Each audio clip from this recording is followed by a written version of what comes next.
Good evening, friends. What Culture Wrestling's Adam Clery here, coming to you live from my Sky Tower penthouse, let's call it that, in the glorious city of Newcastle upon Tyne, England. And I have just watched, well, more to the point, I have just survived NXT TakeOver WarGames. We've just seen 4 of the most hotly anticipated matches NXT has possibly ever had, or so they would have you believe, in the build-up to all of this, and the pay-per-view is now just finished. And this is, of course, what went down. Is that what we call it? What just happened? What went down for NXT TakeOver WarGames.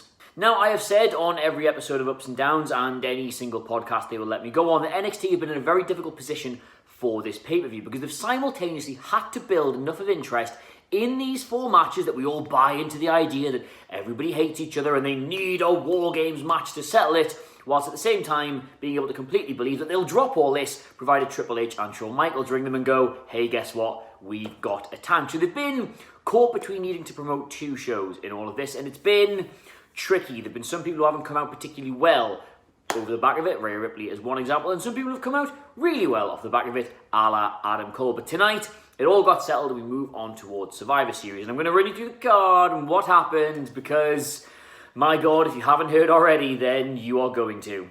Alright, so we opened up with the women's WarGame match in what I believed at the time was a bit of a mistake. I thought these women had the most compelling stories going into the build for all of this, and I thought they maybe still had the most compelling stories going into this pay-per-view, and thus they should have been given the main event spot. Not because it's history or anything tedious like that WWE would throw down your throat. I just think that they've got the best stories, and you tend to give the best stories the main event slots. So I was a bit disappointed for them to open the show, but I was not disappointed, I might add, by the match itself. So a bit of context, Mia Yim had been taken out, another mystery attack backstage, and she was ruled out of the match. So they finally let Dakota Kai be part of the team. And I was like, do you know what? I don't know who this mystery attacker is, but I'll tell you what, this is a good thing, because I thought they dropped the ball on Kai in some of this. I thought the way they did it, the narrative around it getting left out of the team was great. It could inform a heel turn down the line, or it could give us something to work with after the pay-per-view was finished. But just watching her battle on in those matches, in the tag match with Tegan Nox, in the solo match with Shayna Baszler, she's really won a lot of people over as one of the best white meat, pure baby faces in the entire company. And to see her left out of this historic moment felt like a bit of a shame, so I was happy that she'd finally got her wish, finally got into the match. And then they turned her heel, and I'm going to hold my hands up here. Fair play, NXT. You got me hook, line and sinker. I thought the constant teasing of it and then pulling it away was, you just weren't going to do it. You completely sold me on the idea that they weren't going to do it, and she beat the living piss out of Tegan Nox. And just in case you're wondering what effect this had in the stadium itself, I'm just going to quickly cut to Michael Hamflett's live reaction of this that he's very kindly sent me.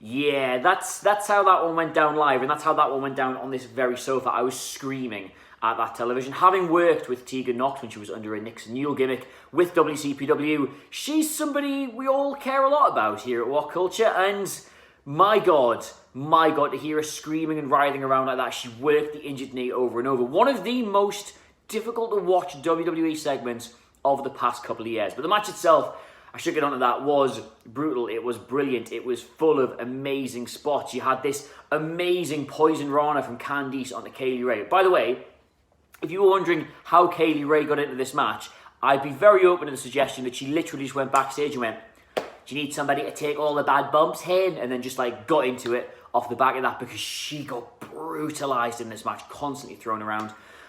Just to give you the reader notes from this, Rhea Ripley pinned Shayna Baszler. She handcuffed her. She physically handcuffed her so she couldn't get the submission hold on, then ripcorded her through 2 chairs for the win. So if you're wondering who's going to be going into the title picture after this, it is, as we all predicted, probably going to be Rhea Ripley. But Io Shirai hit a sick moonsault off the top of the cage. Bianca Belair was whipping mother foes with her hair all over the place. It was genuinely a great match, and with the heel turn, it felt like they should have given us the main event, but they didn't, so we moved on with the show. It was in this moment that you kind of realised, wow, this is going to be a bit of a short show, because that absolutely flew by, and we got straight into Pete Dunne, Killian Dane, and Damian Priest, the triple threat match, where the winner, of course, goes on to face Adam Cole at Survivor Series tomorrow night, or tonight, depending on when you're watching this, and depending on when the clocks tick over in the time zones, because it's now Sunday in the UK, very late on Sunday, very early on Sunday, I might add. I don't really know when it's going to be. Anyway, I digress. The winner's going to go to Survivor Series,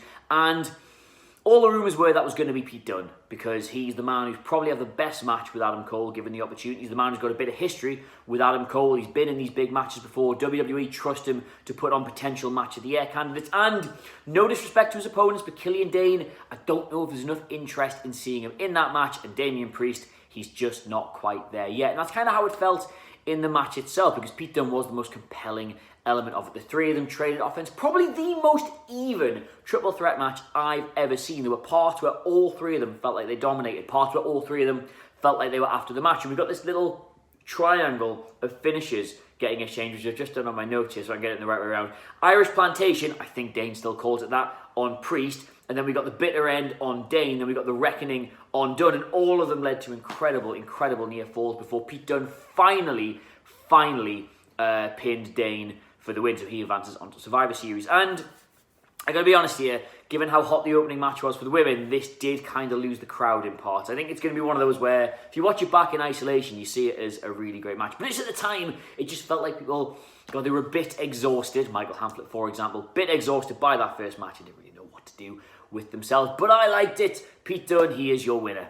Then after that, we got Finn Balor's glorious return to NXT. Had, of course, been scheduled to face Johnny Gargano, but he is injured, so Matt Riddle was put in that match instead. And my God, has that man not missed a beat. It's been, I'll be honest with you, it was a bit of a weird one watching this match, because you thought about all the takeovers there have been since Balor left for the main roster. And I know, yes, he started there and he was the first ever Universal Champion, and there have been some good spots for him on the main roster, but you just thought, all the way through that match, all the takeovers he's missed while he's been away, all the opponents he could have had, all the matches he could have been putting on in this setting. And it was a little bit heartbreaking, because the match itself was great. It was him versus Matt Riddle. It was counter on this, counter on that.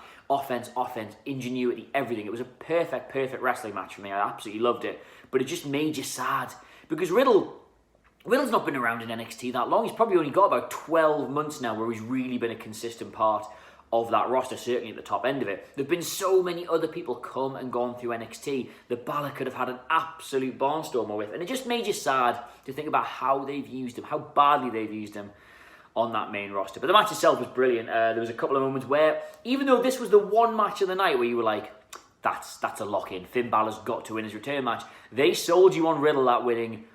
Riddle on that winning? God, it is late. They sold you on Riddle winning that a number of times. Did I fall for it? No, I'm an intelligent man who knows how these things work, but a lesser man, not you though, a lesser man would have bought it. But as you might expect, Finn Balor hits the 1916 on a brilliant counter, I might add, from, I can't remember what Riddle was going for. He had him in the thing, and then Balor reversed it, and yeah, great little finish, 1916, Balor picks up the win. God knows where he's going next, because there's probably not enough room in the title picture, and this feels like it's done, so it's going to have to be back to Gargano, you would imagine, or onto Ciampa. Christ, I don't know, they've got so many options. Well, I'm saying they've got so many options, they added another one. Alright, so it's your main event of the evening. It's the men's WarGame match. It's Undisputed Era, Adam Cole, Bobby Fish, Kyle O'Reilly, and Roderick Strong taking on the team of Tommaso Ciampa, Keith Lee, and Dominic Dijakovic. See, I can't say it right if I actually want to.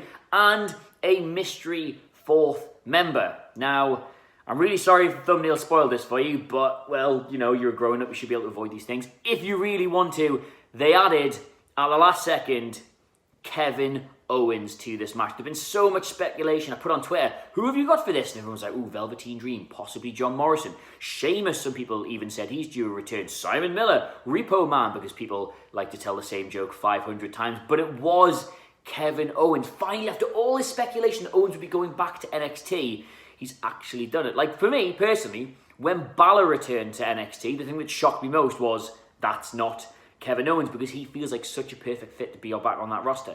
Like, they were always going to do things with Balor. They've had him in title pictures. But Kevin Owens gets fired by every single boss he's had and gets put in tedious feuds with Shane McMahon. Like, Owens is the one that felt like he should have been a part of this NXT rebrand. And now he is. And he was, my God, exactly like Balor. It made you sad to think of all the takeovers he's missed while he's been spinning his wheels on the main roster. This match was just, oh my God. Some of the spots in this, they must have thrown about 10 tables into the ring. There was spots off the top of the cage, and there was spots through the cage, and they were chucking them around. As you can imagine with Keith Lee, by the way, he was a man, and I've told this story before, we worked with the WCPW, and having missed his taxi back to the hotel, me and him both missed the ride, I just asked if he could throw me back. It was about 5 miles down the road. He said he probably could, and I believed him. Want to do a quick shout out to Kyle O'Reilly in all of this, by the way, because he is, as a solo thing, just a phenomenon at the minute for me. He's so smooth in the ring, and his offense is so original and unique. I'm dying to see him get a singles run at some point, especially off the back of this. But the match itself was just... it's everything you want. Like, if they had to live up to the women's WarGames match, they absolutely did. It was full of even bigger spots, even bigger stakes. The things made slightly more sense. Ciampa looks like an absolute monster with all that face paint on, and they just... well, you know what the pattern is. One goes in, and then the other one goes in, and the other one goes in, and the other one goes in. The heels had the advantage. They had beaten down the faces, and then Kevin Owens' music hits. And Michael Hamflett has already told me that is the biggest reaction he has ever heard live at a wrestling show. And to be honest, it absolutely sounded like it watching it on TV. And I just want to say this, right? Because I pointed this out in NXT Ups and Downs, right? Owens comes out, and you can just see it all lifting through him, like all the stress, all the disappointment, all the bad angles, all the bad matches, all the Shane McMahon stuff just lifts off him with that crowd reacting to his presence. You saw it on Seth Rollins when he did his interference spot on NXT. You could just see all the lame stuff, all the bad booking, all the times he's been gotten to on social media, just lift clean off him in front of that NXT crowd. He felt like a pro wrestler again. Balor said he had the same thing when he returned. You can just see how much more of a happy place it is to work NXT. Whether it's in Full Sail or it's in these big arenas, wrestlers live and breathe that kind of crowd. But you probably want to know about the finish, don't you?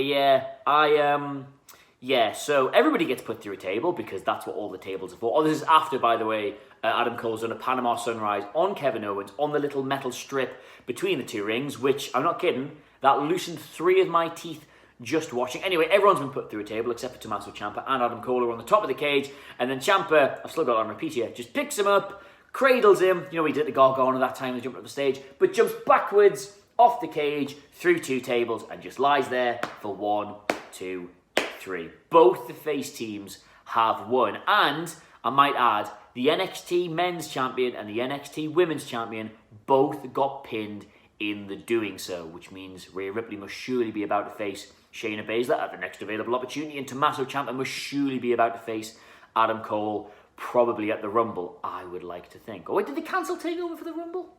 Did they cancel TakeOver for the Rumble? I'm shouting at nobody because I live alone.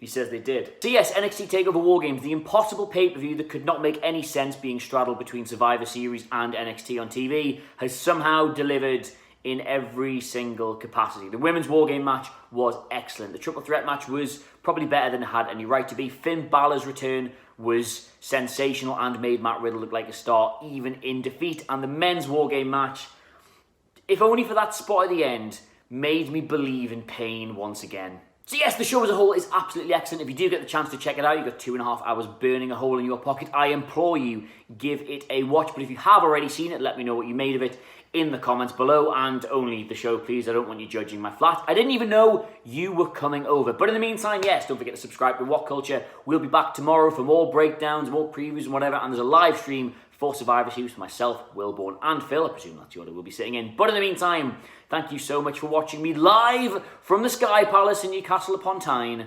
I've been Adam Clery, and I'll see you soon.